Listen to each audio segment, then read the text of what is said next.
Shri Abraham Mathew, എന്താണ് കോൺഗ്രസ്സിൽ ഇപ്പോൾ നടക്കുന്നത്?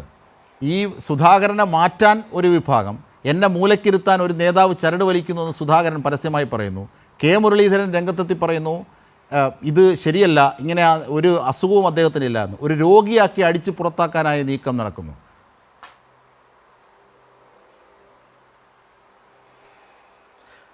അജിംഷാദ്, ഈ നമ്മൾ പഴയ കാലത്ത് കോൺഗ്രസിൻ്റെ ബീറ്റ് നോക്കുമ്പോൾ ചാനലിലേക്ക് റിപ്പോർട്ട് ചെയ്യാനായിട്ട് പോകുമ്പോൾ നേരത്തെ അവിടെ എനിക്കൊന്ന് അജിത്താണെന്ന് തോന്നുന്നു പറഞ്ഞതുപോലെ ഇതൊരു ആൾക്കൂട്ട സ്വഭാവമുള്ള പാർട്ടി ആയതുകൊണ്ട് എല്ലാ നേതാക്കളും അവരുടെ താല്പര്യങ്ങൾ സംരക്ഷിച്ചുകൊണ്ടുള്ള ഇൻഫർമേഷൻ പാസ് ചെയ്യുന്ന രീതി പണ്ടുകൊണ്ടായിരുന്നു.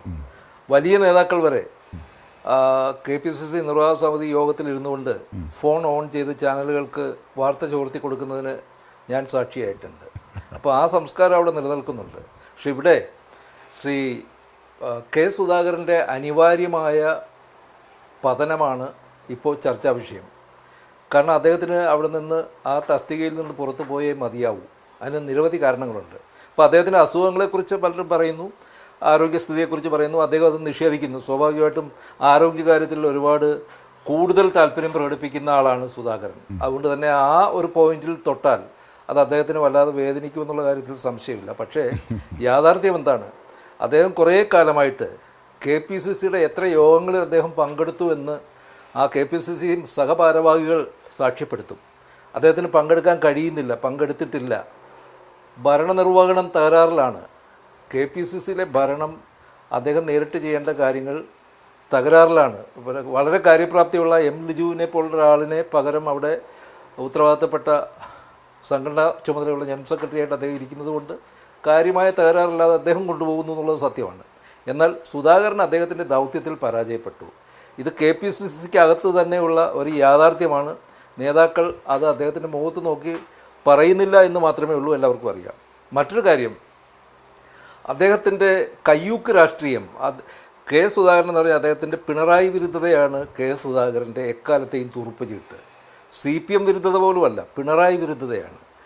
അപ്പോൾ ആശയപരമായിട്ട് KPCC അധ്യക്ഷന് ആ പാർട്ടിയെ മുന്നോട്ട് കൊണ്ടുപോകാൻ കഴിഞ്ഞില്ല ഒരു ഇഞ്ച് പോലും.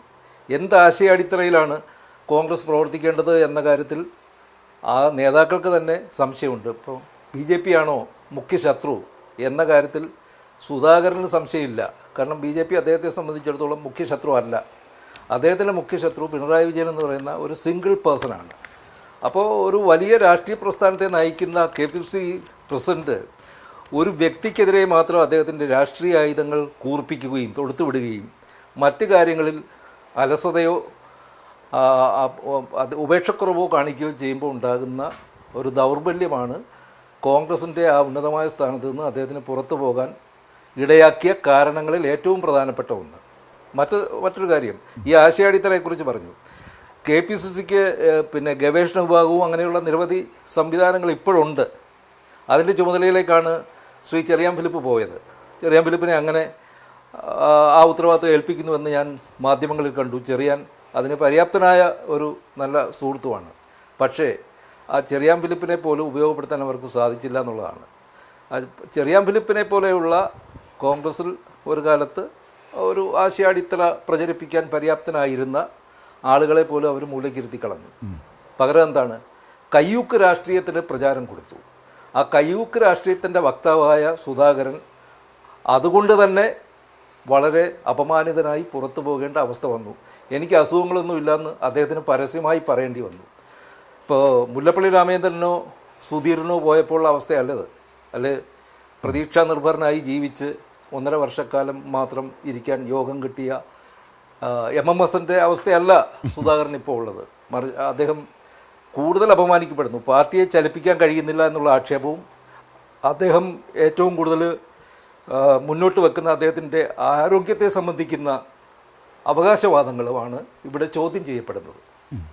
പക്ഷേ ഇവിടെ ശ്രീ എബ്രഹാം മാത്യു, ഇവിടെ രാഷ്ട്രീയകാര്യ സമിതി യോഗം ചേർന്ന് ഒരു ഇലക്ഷൻ്റെ തീരുമാനങ്ങൾ അല്ലെങ്കിൽ അതിൻ്റെ അടവ് നയങ്ങളൊക്കെ രൂപീകരിക്കുന്നതിന് മുമ്പേ ബ്ലോക്ക് തലത്തിൽ ഇടപെടുകയാണ്. ഏറ്റവും ഒടുവിൽ ഇനി വരാൻ പോകുന്ന നിലമ്പൂർ ഉപതെരഞ്ഞെടുപ്പിലുമൊക്കെ VD സതീശൻ അത്തരത്തിൽ ചെയ്യുന്നുവെന്ന്. സുധാകരൻ ശരിയായിരിക്കാം, അത് സുധാകരൻ്റെ മാത്രം കുഴപ്പമില്ലല്ലോ, ആ സിസ്റ്റത്തിൻ്റെ പ്രശ്നമല്ലേ. ആ സിസ്റ്റത്തിൻ്റെ മുഴുവൻ ഭാവഭാരവും സുധാകരനെ ഏൽപ്പിച്ചതിന് ശേഷം അദ്ദേഹത്തെ രോഗിയാക്കി പറഞ്ഞു വിടുന്നു. ഇപ്പുറത്ത് വി ഡി സതീശൻ അടക്കമുള്ളവർ ഇത്തരത്തിൽ ഒരു അൺപാർലമെൻ്ററി എന്ന് പറയാവുന്ന രീതിയിൽ ഒരു നീക്കങ്ങൾ അദ്ദേഹത്തിനോട് നടത്തുന്നു.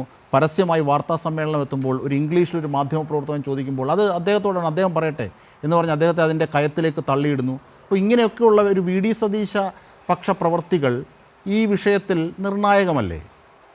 അത് കോൺഗ്രസ് പ്രവർത്തകരിൽ എങ്ങനെയായിരിക്കും അത് രൂപപ്പെടുത്തുന്നത്? അല്ല, ജംഷാദ്, എല്ലാ കാലത്തും കോൺഗ്രസ്സിൽ 2 ധാരകളുണ്ടല്ലോ, നമുക്കറിയാമല്ലോ. അപ്പോൾ ഇപ്പോൾ ഈ AI എന്നുള്ള വിഭാഗം മാറിയല്ലോ. ആർട്ടിഫിഷ്യൽ ഇൻ്റലിജൻസ് എന്നുള്ള ഒരു എക്സ്പ്ലനേഷൻ വന്നതിന് ശേഷമായിരിക്കും കോൺഗ്രസ്സിൽ AI എന്നുള്ള 2 വാക്കുകൾക്ക് മൂല്യശോഷണം സംഭവിച്ചു. ഇപ്പോൾ അങ്ങനെ ആ ഗ്രൂപ്പിലൂടെ ഉയർന്നു വന്ന ആളുകൾ പോലും ആ വിശേഷണത്തെ ഉയർത്തിപ്പിടിക്കുന്നില്ല. അങ്ങനെ ഒരു ഗ്രൂപ്പ് സമവാക്യങ്ങളിൽ മാറ്റം വന്നു നമുക്കറിയാം. പക്ഷെ ഞാൻ ചോദിക്കുന്ന എക്കാലത്തുമുള്ള ഈ 2 ധാരകളുണ്ട്. ഇപ്പോൾ ഉമ്മൻചാണ്ടി ഉണ്ടായിരുന്ന സമയത്ത് രമേശ് ചെന്നിത്തലയുടെ ശക്തമായിട്ടുള്ള മറ്റൊരു ഗ്രൂപ്പ് ഉണ്ടായിരുന്നു. ആ ഗ്രൂപ്പുകൾ തമ്മിലുള്ള ഏറ്റുമുട്ടലാണല്ലോ അതിൻ്റെ പലതരം ദുര്യോഗങ്ങൾക്കും കാരണമായത്, നമുക്കറിയാം. അതുപോലെ ഈ പറയുന്ന 2 വ്യക്തികൾ തമ്മിലുള്ള ചില ആശയക്കുഴപ്പങ്ങളുണ്ട്. സുധാകരൻ പലപ്പോഴും, ഞാൻ വ്യക്തിപരമായിട്ട് മനസ്സിലാക്കുന്നത്, സുധാകരൻ പലപ്പോഴും പല നേതാക്കളെയും വളരെ ജൂനിയറായി അദ്ദേഹം കാണാൻ ശ്രമിക്കുന്നു എന്നുള്ളതാണ്. ജൂനിയറായി കാണാൻ ശ്രമിക്കുന്നു. അദ്ദേഹം കോൺഗ്രസ്സിൽ ഇംപ്ലിമെൻ്റ് ചെയ്യാൻ ശ്രമിച്ച ശൈലി ഈ വ്യക്തിയാധിഷ്ഠിതമായിട്ടുള്ള കാര്യങ്ങളാണ്. അദ്ദേഹത്തിൻ്റെ വ്യക്തിയാധിഷ്ഠിതമായിട്ടുള്ള ഇഷ്ടാനിഷ്ടങ്ങളെ മുൻനിർത്തിയുള്ള പൊളിറ്റിക്സാണ്. അതൊരിക്കലും എങ്ങനെ മുന്നോട്ട് കൊണ്ടുപോകാൻ പറ്റും? അത് ഏറ്റെടുക്കാൻ ചിലപ്പോൾ കോൺഗ്രസ്സിലെ മറ്റ് നേതാക്കന്മാർക്ക് താല്പര്യം ഉണ്ടാകണമെന്നില്ല. എന്നാൽ അതിന് സമാനമായിട്ടുള്ള ജാതി രാഷ്ട്രീയത്തിൻ്റെ നേർത്ത നൂലിഴകളും ഈ സുധാകരൻ്റെ മൂവ്മെൻറ്റിലുണ്ട്. സുധാകരൻ അങ്ങനൊരു സെക്കുലർ ഇമേജിൻ്റെ ആളല്ല, സെക്കുലർ സംസ്കാരത്തിൻ്റെ ആളല്ല. അദ്ദേഹം വാടാ പോടാ വിളിക്കാനും, ഞാൻ നേരത്തെ പറഞ്ഞതുപോലെ തന്നെ കരുത്ത് കാണിക്കാൻ ശ്രമിക്കുന്ന, ആ കരുത്തുണ്ടോ ഇല്ലയോ എന്നുള്ളതിനെക്കുറിച്ച് തന്നെ അദ്ദേഹത്തിൻ്റെ അനുയായികൾക്ക് സംശയമുണ്ട്. കരുത്ത് കാണാൻ ശ്രമിക്കുന്ന ഒരു നേതാവാണ്, കാണിക്കാൻ ശ്രമിക്കുന്ന നേതാവാണ്. അതുകൊണ്ട് തന്നെ അദ്ദേഹത്തിൻ്റെ ആ താല്പര്യങ്ങൾ ആ പാർട്ടിയിലെ 2ാം നിര നേതാക്കളോ 3ാം നിര നേതാക്കളോ പിന്തുടരാൻ സാധ്യത തീരെ കുറവാണ്. അത് കാലഹരണപ്പെട്ട ഒരു സങ്കല്പമാണ്. അത് ഏറ്റെടുത്തുകൊണ്ട് മുന്നോട്ട് പോയി കഴിഞ്ഞാൽ മറ്റുള്ളവരും പൊതുസമൂഹത്തിൽ ഒറ്റപ്പെട്ടു പോകുമെന്ന് അവർക്കറിയാം.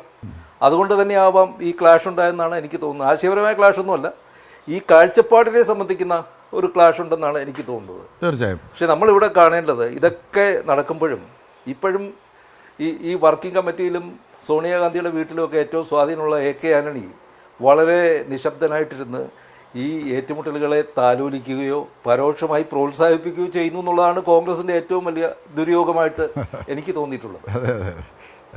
അദ്ദേഹത്തിൻ്റെ മകനും BJPയിലേക്ക് പോയി അത്തരത്തിലൊരു ആഘാതം കോൺഗ്രസിന് നൽകിയ വ്യക്തി കൂടിയാണ് AK ആന്റണി. ഏറ്റവും കൂടുതൽ നേട്ടവും ഏറ്റവും കൂടുതൽ ആശയമുഖവും കോൺഗ്രസിൻ്റെ പേരിൽ സമ്പാദിച്ചത്.